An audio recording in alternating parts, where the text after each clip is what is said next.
On the way home after picking up my granddaughter at school, the 7-year-old gripped my hand tightly. "Grandma, hurry. Let's go into the restroom." She pulled me toward a stall and locked the door. I asked her, "What is going on?" She whispered, "Shh, don't say anything." "Look, Grandma." Then she crouched down and looked through the gap under the door. I followed the direction of her gaze and was paralyzed with fear. But before I continue, check if you've subscribed to the channel and share in the comments where you are watching us from. We'd love to know how far our reach is. At sunset in Miami, my 7-year-old granddaughter Chloe and I were walking back home from school. I had bought her a cherry-flavored lollipop, red like the Elia blossoms in the park. Chloe was licking the lollipop, and her innocent smile filled my heart with warmth. But when we walked past an alley that led to the South Beach area, everything changed. Chloe stopped abruptly. The lollipop dropped to the sidewalk, melting into a red stain on the concrete. Alarmed, I bent down and asked, "Chloe, what is it, sweetie?" "What's wrong?" But she didn't answer.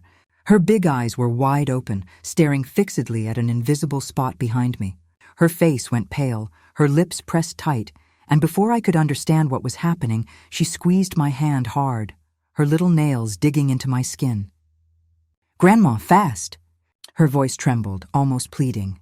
I didn't have time to ask more before Chloe pulled me to run. The strength of a terrified 7-year-old girl was impressive. I stumbled, trying to keep up, while my heart began to pound. We crossed the crowded street, but the traffic noise faded in my mind. Chloe dragged me to a nearby public restroom, but she didn't stop at the normal stalls. She ran to the end of the hallway, where there was an old door leading to a janitor's closet. The dry click of the latch sounded like a warning. Inside, the space was so narrow I could hear my own breathing. The smell of chemicals burned my nose, and darkness enveloped us, except for a thin strip of light filtering under the door. Chloe was shaking in my arms, her small body pressed against mine, seeking refuge. She covered her mouth with her hands, trying to stifle her sobs. I hugged her tightly, feeling her heart racing against my chest. "Chloe, what is it?" "Tell me, honey," I whispered, trying to keep my voice steady, even though an inexplicable unease was constricting my chest. She didn't answer right away.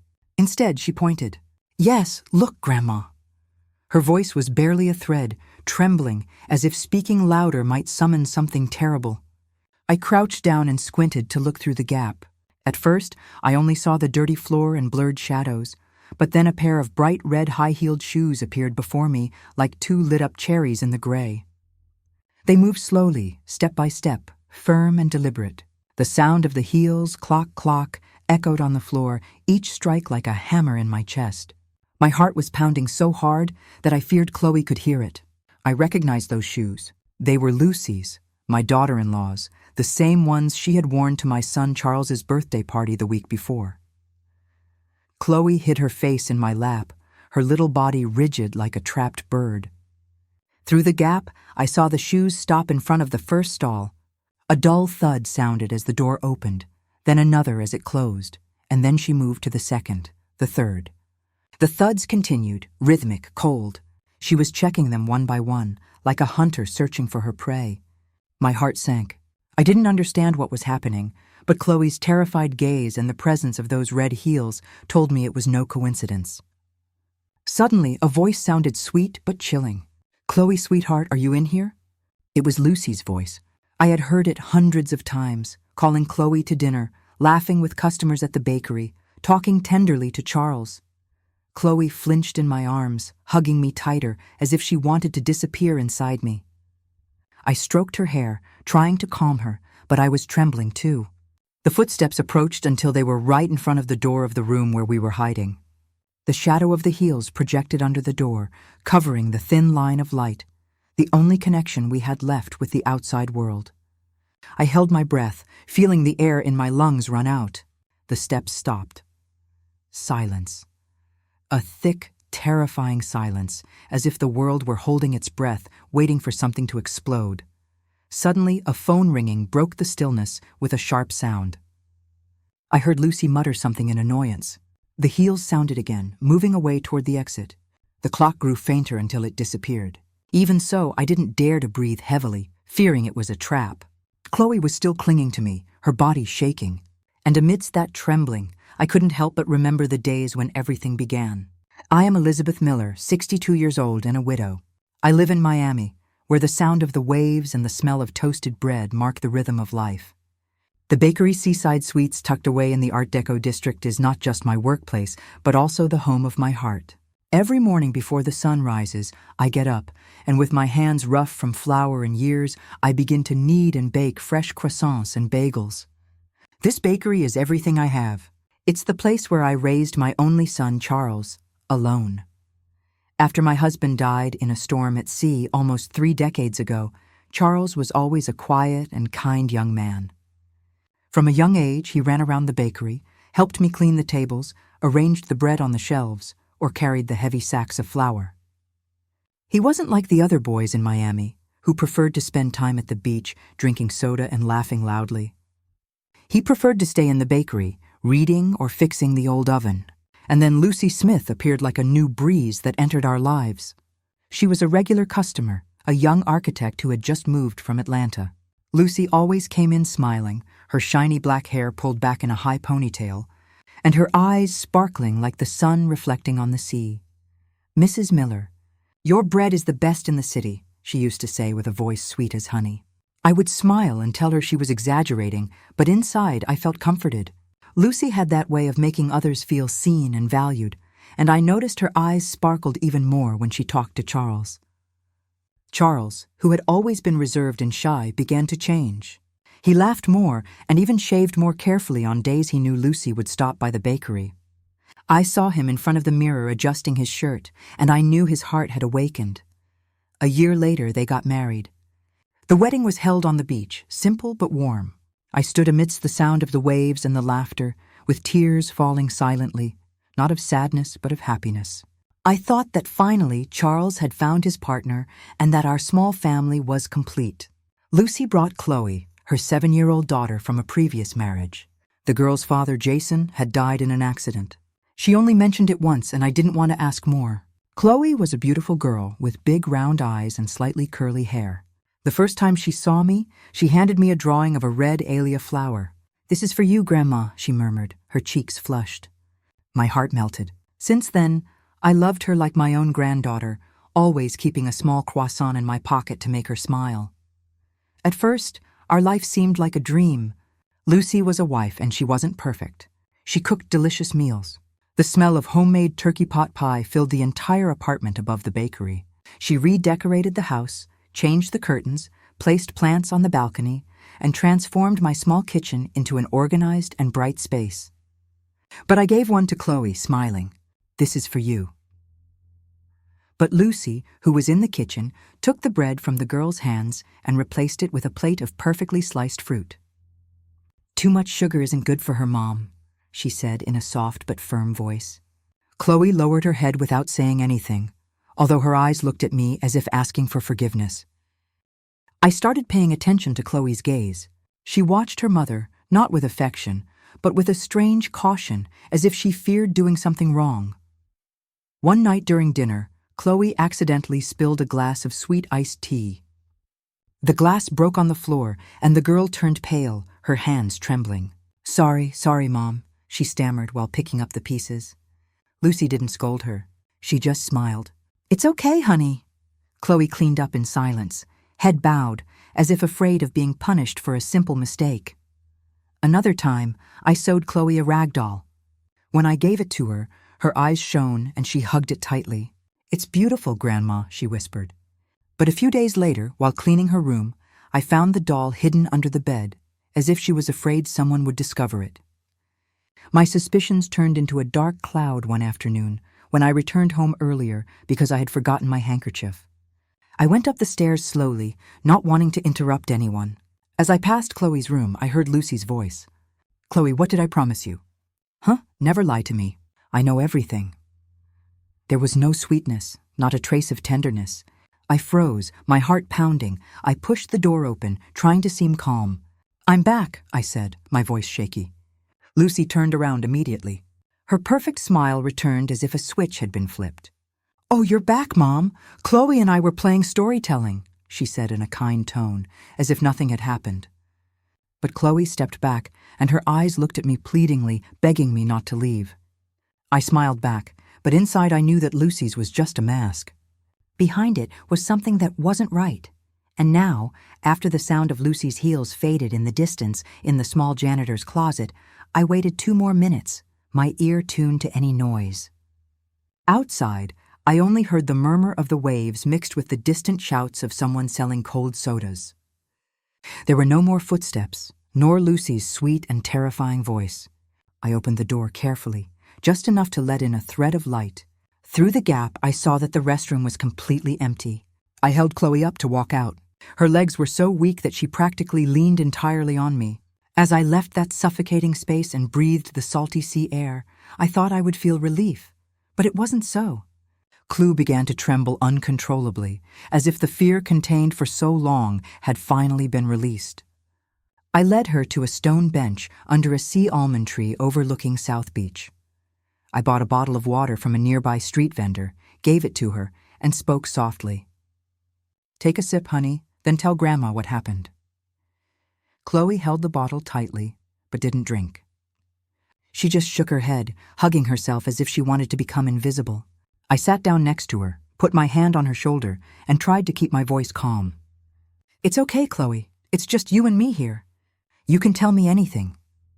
But she remained silent, her big eyes full of tears, looking at her sand-covered sandals. Then, like a breaking dam, Chloe burst into tears. She threw herself into my arms, hiding her face in my chest while her tears soaked my blouse. "I'm so scared, Grandma," she sobbed in a tiny, broken voice. Mom follows me." Those words pierced my heart like a knife. I hugged Chloe tightly, trying to contain the anger that was beginning to boil inside me. "Chloe, tell me, what does your mom do that scares you so much?" I asked, my voice trembling, although I tried to keep calm. Chloe took a deep breath, trying to control her sobs. Then she began to speak in short, fragmented sentences, but full of truth. "Mom doesn't just wait for me at the school gate," she said, looking toward the sea. "Sometimes she sits at the coffee shop across the street. Sometimes she asks my friend Matthew what I ate or what I played with. I don't want her to know, but she always knows." I listened, feeling my heart contract. Chloe continued speaking, her voice trembling even more. "Yesterday, Matthew told me that a very nice lady asked him about me, and he described her just like Mom, Grandma. She was wearing her blue blouse and the red shoes." Chloe stopped, hugging me tighter. "Mom said that if I told anyone, even Dad Charles or you, she would get very sad, that she would have to take me somewhere very far away." Her words left me cold. I hugged her tighter while rage and sadness mixed in my chest. Rage because Lucy had made the girl live with this. "I won't let your mom take you anywhere," I whispered firmly, although my mind was full of questions. What was Lucy hiding? Why was she controlling Chloe so much? On the way to the bakery, I didn't let go of Chloe's hand for a second. Her small hands were icy, even though the afternoon was still warm. I looked around constantly, observing every passing car, especially the white ones, like the one Lucy usually drove. Every engine noise, every shadow that moved made me flinch. The sunset in Miami used to be beautiful, with the sky dyed orange and red like a promise of peace. But that afternoon, those colors only seemed like a warning to me. Something was about to change. That night, when Chloe was already asleep, I waited for Charles to return from delivering the cakes to a hotel near the beach. When he came in, I saw a tired but satisfied smile on his face. "Lots of customers today, Mom," he said, taking off his flower-covered shoes and collapsing onto the sofa. I nodded, forcing a smile. I knew I couldn't keep quiet any longer. I had to tell him what had happened that afternoon. "Charles, I need to talk to you," I began carefully. He looked up, curious but calm. I took a deep breath and told him everything. How Chloe had dragged me to the janitor's closet in the restroom, the terrified look in her eyes, Lucy's red heels, and the girl's trembling words, saying her mother was following her. I told him how Chloe was shaking about her phrases, that Lucy always knew everything, and that she would take her far away if she dared to tell anyone. Charles listened, but his expression changed little by little. From concern, it turned to doubt, and finally to slight annoyance. When I finished speaking, he sighed, put a hand on my shoulder, and said in a low but firm voice, "Mom, you're overthinking it. Lucy is just very worried about Chloe. You know how she lost Jason. She's afraid of losing her daughter too, of not being able to protect her. His words fell on me like a bucket of cold water. I looked him in the eyes, seeking a bit of empathy, but only found protectiveness. The girl was so scared she dropped her lollipop. She was shaking in my arms. That's not normal concern, I insisted. Just at that moment, the bedroom door opened. Lucy came out dressed in cream-colored silk pajamas, her black hair loose, falling over her shoulders. She stood there silent, her eyes wide open as if she had heard everything. My heart sank. I didn't know how long she had been standing there, but her gaze, without anger, without defense, full of tears, caught me by surprise. She approached Charles, her voice trembling. "I'm sorry, Mom. I didn't mean to scare Chloe." She lowered her head, interlacing her hands. "It's just that since Jason, I'm afraid of losing her, of not being a good mother." She looked up and faced me, her eyes full of pain. "I just want to do it right, Mom. I'm afraid of failing." Her words, her tone so fragile, made me doubt. For an instant, I almost wanted to believe her. But the image of Chloe trembling in the janitor's closet, her eyes full of terror, returned to my mind, and I knew I couldn't let compassion sway me. However, Charles was already on the other side. He stood up, hugged Lucy, and patted her back as if consoling a child. "It's okay, love," he whispered. Then he looked at me with a hint of reproach in his gaze. "Mom, I know you're worried about Chloe, but Lucy just wants the best for her." I stood there motionless, and the conversation ended just like that. A few days later, during breakfast, Lucy announced that she had hired a company to install a security system in the bakery and the apartment. "It's to prevent break-ins and keep the family safe," she said with a gentle but calculated smile. I nodded without saying anything, but a sense of unease began to grow inside me. One afternoon, while cleaning the bread shelves, I discovered a tiny, almost invisible camera placed in the corner of the living room, pointing directly at the common area. Another was in the hallway where Chloe and I used to play. The blinking red light was like empty eyes. I observed that Lucy's control became increasingly subtle. One day she placed a leather-bound notebook on the table, full of pages written in neat handwriting. "This is the family schedule," she announced enthusiastically. "I think it will help us be more organized and united." In that notebook, she had written down everything. The time I went to the farmer's market, the time Charles made deliveries, the time Chloe went to her ballet classes. She had even noted when I usually took my nap and what time I checked the oven. "Lucy, don't you think this is a bit too much?" I tried to tell her, but she just smiled. "Oh, Mom, it's just more practical. I just want everything to be clear." One afternoon, I arrived 10 minutes late. When we entered the house, Lucy was already at the door, arms crossed and her perfect smile. "Everything okay, Mom?" she asked with a sweet voice but without warmth. I called the teacher, and she said you hadn't arrived yet. I got worried. I tried to stay calm and explained that the oven had broken down, but her gaze didn't leave me, evaluating every word I said. Chloe hid behind me, not daring to lift her head. My house no longer felt like a home but a stage, and Lucy was the director. Every gesture, every word was under observation. I started noticing small details. How she always wiped the fingerprints from the doorknobs as if wanting to erase any trace of error. How she organized the spice jars in alphabetical order without a single deviation. Her perfection was no longer admirable. It was a silent weapon, a constant warning that I had to be careful, that Chloe had to be careful. That night around 2 a.m, the neighborhood was completely silent. Only the distant back and forth of the waves and the faint clacking of the ceiling fans spinning slowly could be heard. I was lying in bed, unable to sleep. The image of Chloe's terrified eyes in that public restroom, Lucy's fake smile, and the cameras blinking in the dark wouldn't leave me alone. Unable to bear it anymore, I sat up in bed, my bare feet touching the cold floor. I decided to go down to the kitchen for a glass of water, hoping that something so simple would calm me.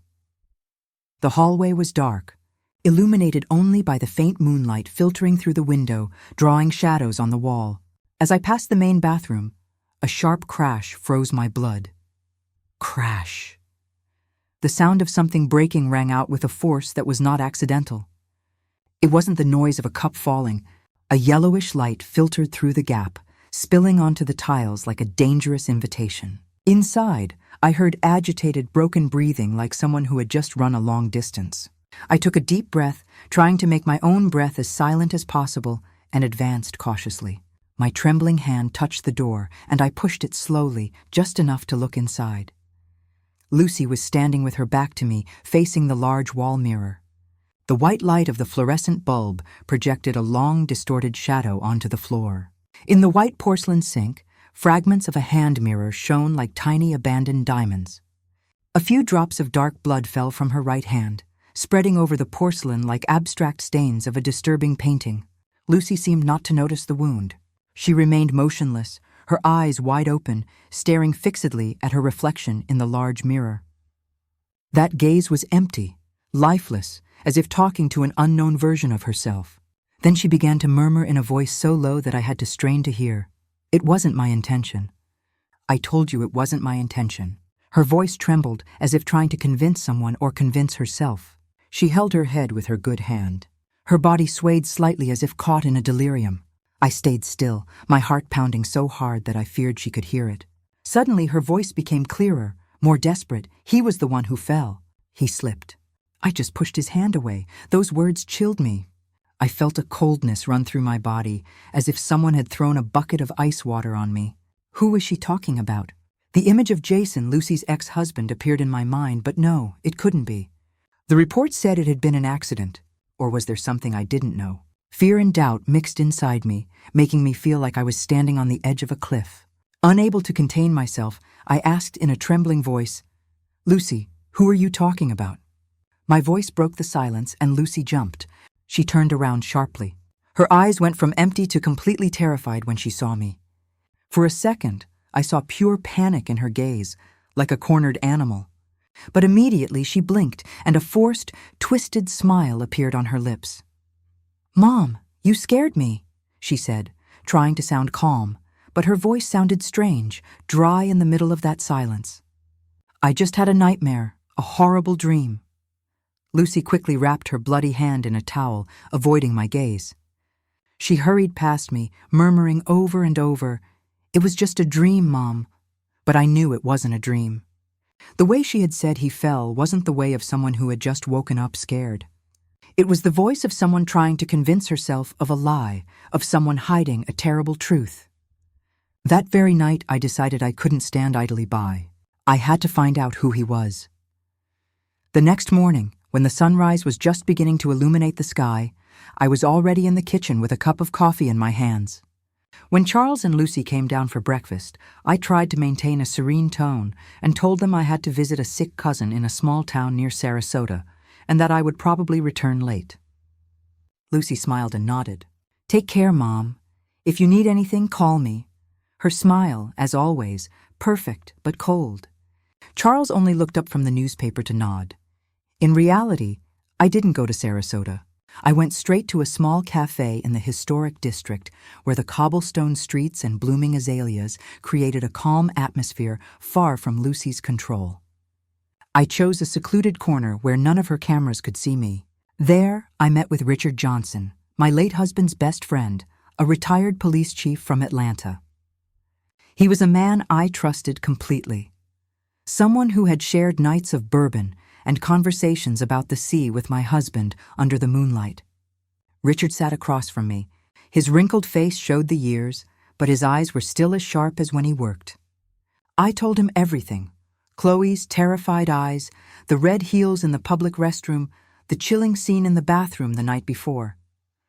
I handed him an envelope with some dollars, not much, but enough to ask him to use his experience to investigate Lucy Smith and her ex-husband Jason. I stayed later in the nearby park, pretending to read an old book, although my eyes couldn't leave the phone. Every sound, every notification, every bus engine that passed made my heart race. A few hours later, the phone vibrated. It was Richard. His voice sounded serious, firm. "Elizabeth, I found him, Jason Mendoza. He died 2 years ago. His last address was in a middle-class neighborhood in a suburb of Atlanta. The official report says, domestic accident.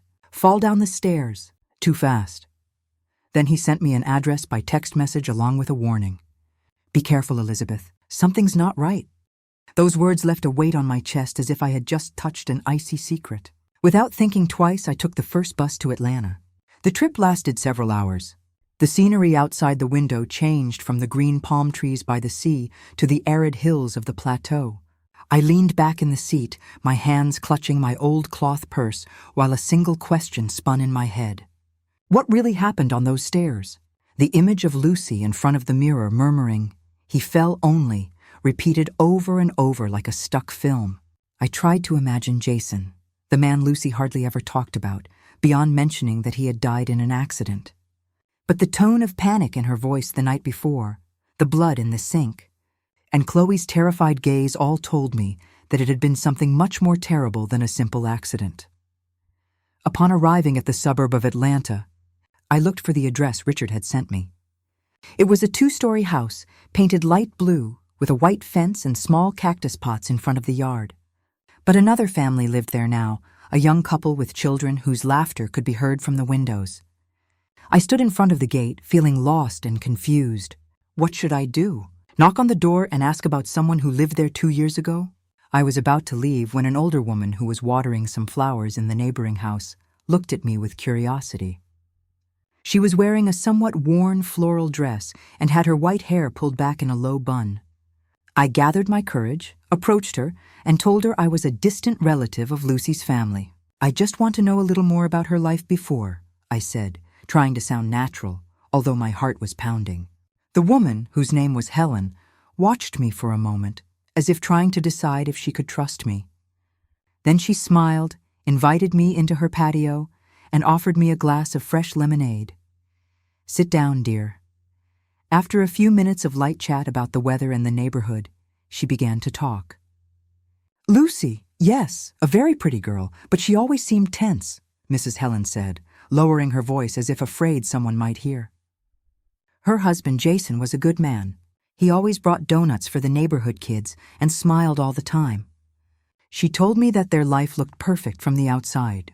A nice house, Chloe always well-dressed, and Lucy taking care of every detail. But the walls were thin, and she often heard them arguing. "Lucy was obsessed with being a perfect mother," Mrs. Helen said, looking into the distance. "She controlled everything that had to do with Chloe, the food, the clothes, even her friends. Once, I saw her standing outside the school, watching the girl play from afar, without blinking. Then she stopped, looking around as if afraid someone was listening. The night he died, she lowered her voice even more, almost to a whisper. They argued very loudly. The whole neighborhood heard them. Jason was shouting that he couldn't take it anymore, that she wasn't right in the head, and that he was going to file for divorce to get custody of Chloe. I felt my throat dry and squeezed the glass of lemonade tightly. Mrs. Helen continued. Jason had talked to my son, who is a lawyer, about gathering evidence that Lucy was unfit to care for her daughter. He was afraid that she would do something inappropriate. After the shouting, there was a very loud thump, she recounted, and her eyes darkened. And then silence. A horrible silence. The next morning, the police arrived. They said it was an accident that Jason fell down the stairs. But she paused, looking directly at me. Nobody believed it was an accident, Mom. But nobody dared to say anything. Lucy's look after that, it was scary. Her words sent a chill down my spine, as if a blast of icy wind had cut through the afternoon heat. I thanked Mrs. Helen, my hands trembling as I set the glass on the table. On the bus back to Miami, I looked out the window without really seeing anything. Only images. Mrs. Helen's words, Lucy's terrified whispers in the bathroom, and Chloe's scared eyes intertwined, forming a frightening picture. I returned to Miami when the sky was already beginning to darken. As I entered the living room, I saw Lucy sitting on the sofa reading a story to Chloe. The warm light of the lamp enveloped them like a perfect painting of mother and daughter. Chloe was snuggled against her, her big eyes fixed on the book. Lucy looked up and smiled sweetly at me. "You're back, Mom. How was the visit with your cousin?" That smile, which had once seemed warm to me, now made me shudder. It was too perfect, too measured, like a mask without cracks. I nodded and replied briefly, "All good, thank you." I had to wait until Chloe fell asleep, until Charles returned from the bakery, until I found a moment to speak with my son alone. I sat in the living room with a cup of cold tea in my hands, trying to organize the chaos of my thoughts.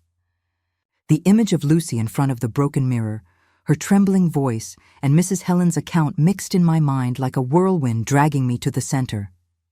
I had to talk to Charles, but how could I make him believe me?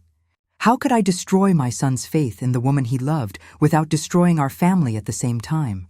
That night, after we closed the bakery, Charles and I were in the kitchen going over the accounts for the month. That night was our place, the space that had always been for mother and son, where he did his homework as a child, where I taught him to knead and roll out dough. Now, under the dim light, Charles looked tired, but there was a slight satisfaction on his face as he saw the numbers in order. I closed the kitchen door. The dry sound of the lock was like a declaration. This conversation should not be interrupted. Charles, I need to talk to you, I began in a quiet but firm voice, although my heart was pounding. Charles looked up and smiled slightly. What is it, Mom? I told him that Jason wanted to divorce and keep custody of Chloe because he feared Lucy was not mentally well. I recounted that fateful night, the crash, the subsequent silence, and how no one in the neighborhood had believed it was an accident. Charles listened, but his expression changed little by little. First it was surprise, then doubt. Mom, those are just neighbor gossip, he said with a somewhat annoyed tone. You know how they are? They love inventing stories. I looked him directly in the eyes, trying to keep my voice steady. Charles, the other night I heard Lucy in the bathroom. She said, "He fell only," as if trying to convince herself, "Don't you understand?" The conviction in my voice finally shook him. He slumped into the chair, put his hands to his head, and murmured, "What are you talking about, Mom?" It can't be. Lucy wouldn't. She couldn't. But before he finished the sentence, the kitchen door opened. Lucy was there with a glass of water in her hand, her eyes wide, full of tears. No one knew how long she had been listening, but that look was enough for me to understand that she had heard enough. You too believe your mother, her voice broke, trembling. You also think I'm a killer. The glass in her hands trembled and fell to the floor, breaking into 1,000 pieces. Water splashed onto the tiles, and the crash made both of us jump. Lucy began to cry, not with sadness, but with the desperate weeping of someone completely unraveling. "No one believes me," she shouted, her voice broken. "Not even you, Charles. You don't trust me either." She covered her face with her hands, trembling as if all the strength she had pretended to have for so long collapsed at that instant. Charles, disconcerted and frightened by his wife's reaction, jumped up and ran to hug her. No, Lucy. I didn't mean that," he said with an anxious voice. "Calm down, my love. Of course, I believe you." He held her carefully, stroking her back with an expression of panic as if afraid she would break. Just like the glass on the floor, I remained motionless, feeling like a stranger in my own house. Charles led her toward the bedroom. But before leaving, Lucy turned to look at me. Tears were still running down her face, but in her eyes I saw something icy, full of hatred. That look needed no words. It was a silent threat. You destroyed everything. This is war. From the next day, the house became a divided territory. Lucy forbade me from getting close to Chloe. "I think it will be better if I take and pick up Chloe myself," she told me one morning with a sweet but cutting voice. "You have a lot of work at the bakery. I don't want to give you more worries." I wanted to protest, but Charles's exhausted and pleading look compelled me. At home, the door to Chloe's room remained always closed, and I could only see her in small glimpses when she silently passed through the living room, head down. Dinners became unbearably silent. Charles tried to converse, telling anecdotes about a funny customer or some news from the paper, but his voice sounded forced, as if trying to cover up the abyss opening between Lucy and me with words. We didn't exchange words, only sharp glances like knives. In Lucy's eyes, I no longer saw my daughter-in-law or the woman I had once welcomed into this family.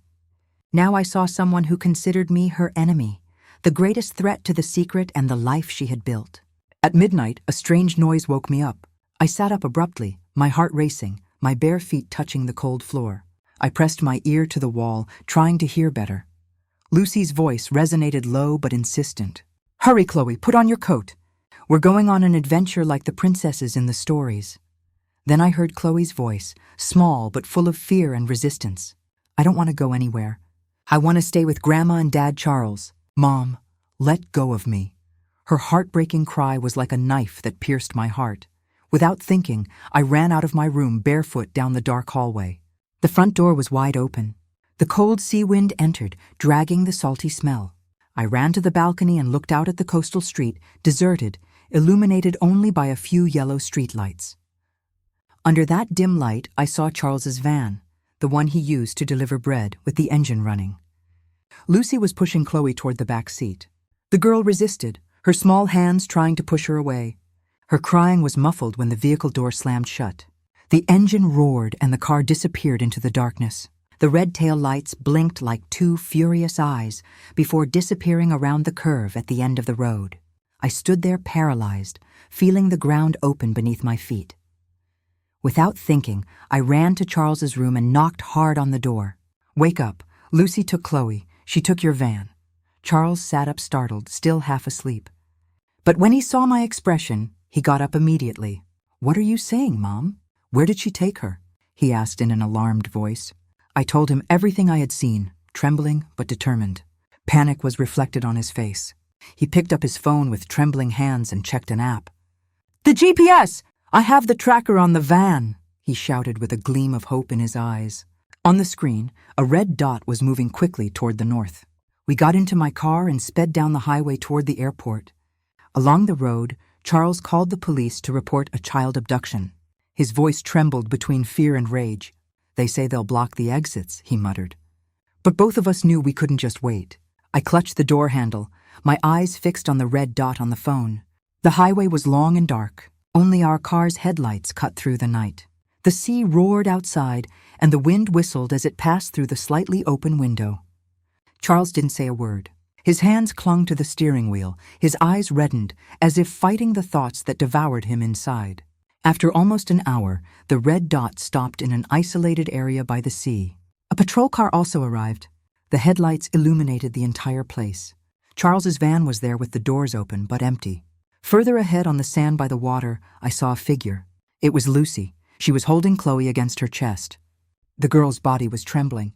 In the faint moonlight, I saw Chloe trying to break free, but Lucy's arms squeezed her like a trap. Lucy cried and shouted toward us when she saw the lights. "Don't come closer. I won't let you take my daughter." She didn't look like a mother protecting her child, but a desperate, cornered bird, ready to break its wings to keep what it loved most. The girl's tears were visible. The officers began to approach slowly. One of them took a megaphone and spoke in a firm but calm tone. "Mrs. Smith, let her go, please. No one wants to hurt you or the child. We just want to talk." But Lucy shook her head, hugging Chloe tighter, backing away toward the shore. "You don't understand," she shouted, her voice in pieces. "Chloe is all I have. I can't lose her." I felt my heart break looking at Chloe. She looked up at me, her eyes full of tears, and moved her lips as if trying to say, "Grandma!" I wanted to run and snatch her from Lucy's arms. But Charles held me back, whispering, "Mom, let the police handle it, please." His voice trembled. I stood still, tears falling uncontrollably. I had promised to protect Chloe, and yet there she was in front of me, out of my reach. An officer, a young woman with a soft voice, stepped forward with her hands up, showing she had no weapons. "Lucy, I know you love Chloe," she said in a serene but firm tone. "But you are scaring her. Look at her. She needs to be safe." Those words seemed to reach Lucy.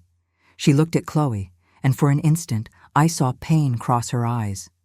Little by little she loosened her arms, and Chloe, like a released bird, ran toward me, threw herself into my arms, and burst into tears. "Grandma, I was scared," she whispered, her small body trembling as I hugged her. Lucy didn't resist. She just stood still, looking at Chloe with a mute desperation. Charles, a few steps away, was pale, unable to believe what he was seeing. "Lucy," he murmured, not daring to approach. I squeezed Chloe against me, feeling relief and sadness at the same time. Chloe was safe, but our family was already broken. After that night, Lucy was transferred to the Orlando Psychiatric Hospital by order of the authorities and with Charles's consent. Chloe came home with us. Since that day, the Seaside Sweets Bakery was enveloped in a strange silence. The smell of freshly baked bread still filled the air every morning, but it no longer brought joy. Charles worked tirelessly from dawn until late at night, as if kneading and distributing bread was the only way to escape the pain. One afternoon, while cleaning the shelves, the phone rang. It was a nurse from the Orlando Psychiatric Hospital. Her voice was soft but professional.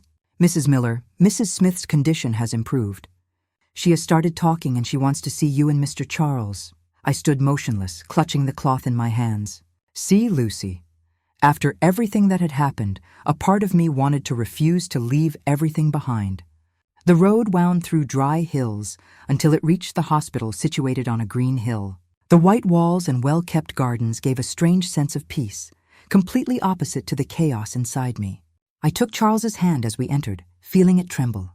He didn't say anything, but his look, full of pain and confusion, said it all.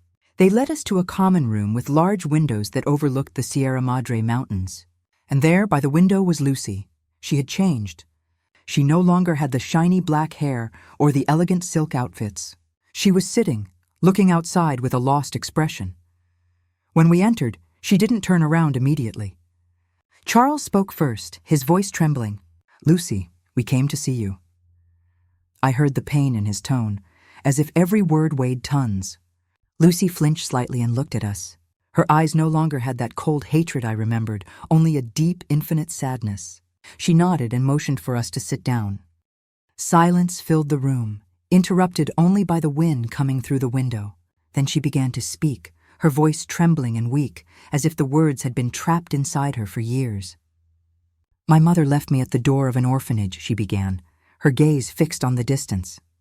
"Just before, during a fight, he yelled at her that she didn't deserve to be a mother. I listened, my heart contracting. Lucy told how she grew up in the orphanage, forced to pretend she had a happy life so as not to feel excluded. I learned to smile, to make people like me," she said, her voice broken.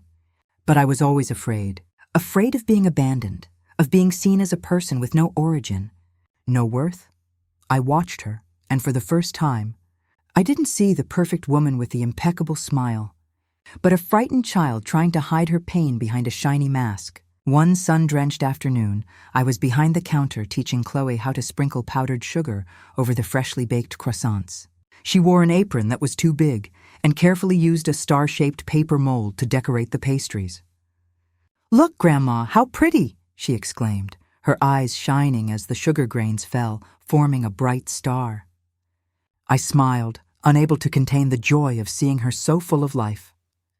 "It's beautiful, my princess," I told her. Charles was sitting at a table in the corner, working on the bakery's accounting. He occasionally looked up and smiled when he saw Chloe. The lines of worry on his forehead had softened, although I knew the pain was still there, hidden beneath an apparent calm. He spoke little of Lucy, but he still wore his wedding ring as a reminder of the love he once felt for her. Watching him with Chloe, I felt some comfort. Our family, although fractured, continued to find a way to rebuild day by day. Suddenly, Chloe stopped her hands, the mold suspended over the pastry. She looked at me with clear eyes, but with some doubt. "Grandma?" she asked in a low voice, as if afraid of breaking something fragile. "Is Mom coming back?" That question was like a needle and thread. A bit of white flour stained her cheek, and I gently wiped it away before smiling softly at her. "Of course, my love. Your mom is in a special place, learning to live peacefully and happily, just like you. When you learn to read a difficult book, she also needs time." Chloe nodded, although her gaze was still full of doubts. I hugged her, feeling her small, warm body against mine. "Someday, when your mom has finished her lesson, she will come back," I whispered. Although even I didn't know if it was true or just a way to console her. She didn't answer but snuggled closer into my arms, trusting me. In that instant, I knew that regardless of what happened that night, after closing the bakery, I walked alone on South Beach. The sunset dyed the sea in shades of orange and violet. The waves gently hit the shore with that eternal sound that seems to tell the story of time. I took off my sandals and felt the cold sand under my feet. Walking next to the water, the sea wind blew, bringing the salty smell and a sense of freedom I hadn't experienced in a long time. I picked up a smooth stone from the sand, polished by the years and the tides. I threw it into the sea, watching it skip over the water before sinking. No one can live in the past forever, I murmured to myself. Sometimes letting go is the only way to keep what is most beautiful. I looked toward the bakery, where the yellow lights still shone, where Chloe and Charles waited for me. Although this path had been painful, I knew that my family was still there, imperfect, but strong enough to keep going. There are wounds that are not seen, that live in memory, in fear, in the need to control everything, just not to lose again. After everything I lived through, I understood that what we call perfection is often just a mask that hides the deepest pain. Lucy was not a villain. She was a woman suffocated by her past, incapable of loving in the right way. Life, despite the losses, continues. And if there is one lesson I want to leave, it is this: listen to those you love before it's too late. Because sometimes what they need is not judgment, but a hug warm enough for the fear to dissolve. The story you have just heard has changed names and places to protect the identity of those involved. We are not telling it to judge, but with the hope that someone listens and reflects. How many mothers are suffering in silence within their own homes? I sincerely wonder, if you were in my place, what would you do? Would you choose to keep quiet to maintain peace? Or would you face everything to reclaim your voice? I want to know your opinion, because every story can become a candle that illuminates someone else's path. May God bless you, and I am sure that courage always leads us to better days. Now, on the final screen, I will leave two of the channel's most beloved stories. I'm sure they will surprise you.